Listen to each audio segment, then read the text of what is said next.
My name is Guoping Xiao. I was a professor at the UBC. I started my mushroom cultivation business in 1998. I started this farm in 2000. And from there, I just keep working hard and try to get this thing work, make it profitable. Yeah. My dad started about 2 decades ago. So the story there is he was a PhD candidate, accepted into the UBC agronomy program.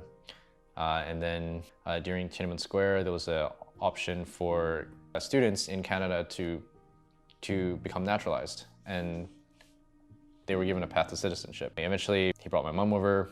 They worked at UBC for a while with under the forestry department.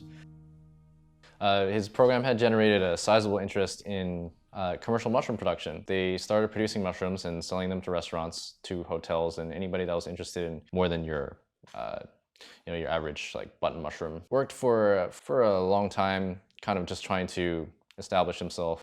He encountered his own difficulties trying to find capital, trying to build an operation up.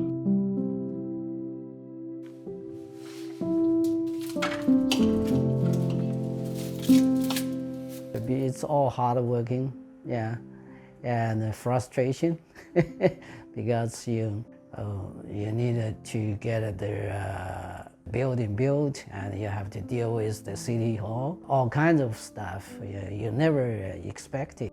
I start from zero, so it's really difficult. Yeah, the mushroom cultivation process itself, I know that how to do that, but all the other things I don't know.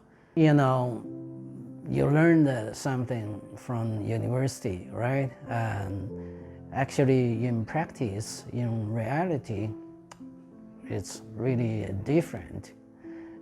You may have the theory, you may have the knowledge, but how you put it into practice, that's a different story. When I started this thing,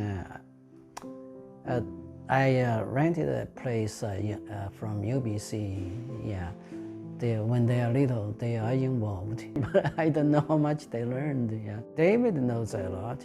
Yeah, because he got more involved in this thing, and the other like Alex and Heidi, they may know something, but not that much. Yeah. I kind of came to the picture maybe 7 years ago. I think I was always a reluctant recruit to the farm. I definitely didn't understand what it meant to work on a farm. For the most part, my dad, apart from the occasional farm visit, hadn't really exposed me to some of the, I think, hardships of working on the farm and the difficulties of doing business. I found more and more of my interest developing when I started working with the material, when I was investing more into my study.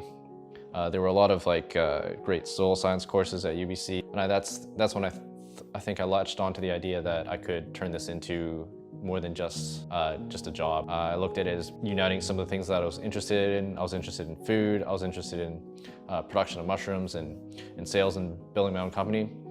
And that was the kind of impetus for Oyster & King.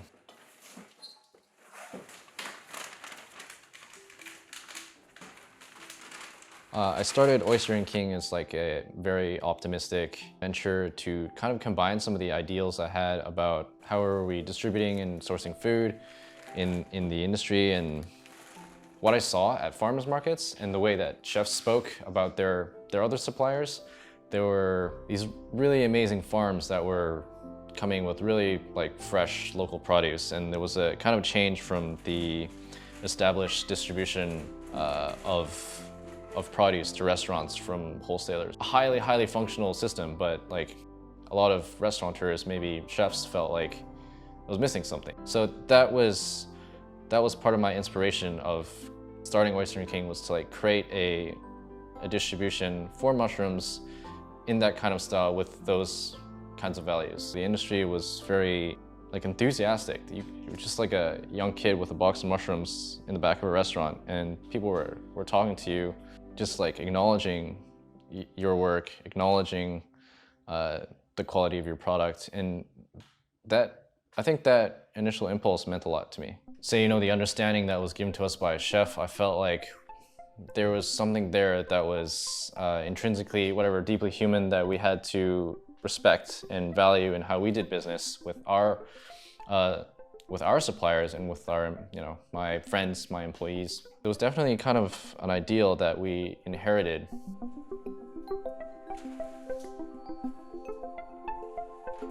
I think what Ali's trying to do, and that something that I believe in, is to try to strengthen the connection between the people who are receiving the service and the producers, or the people that are, you know, helping ferry the product from one end of BC to your doorstep. I think it's a really genuine engagement with all of those things. I think you'll find that in this field, in mushrooms, there are people that just like are committed beyond looking at it as a career. They're committed beyond any kind of like ordinary like hobby. It's really inspiring. I think the Umami Box does a great job at kind of expanding people's horizons a little bit. So I feel like in Vancouver, at least, the box provides a really valuable service. We supply oysters, a bunch of varieties, to the Umami Mushroom Box, and we're looking at a bunch of other varieties that we can eventually share with you guys as well. I'm just really hoping that everybody's enjoying the mushrooms. Besides the culinary aspect, I think there's a lot of interesting things going on that people can engage with. I think there's just like the nutrition, the nutraceutical side, the benefit that mushrooms can bring.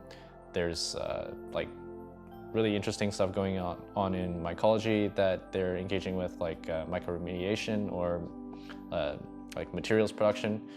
I think like the culinary side is just the gateway to like all of that really cool stuff.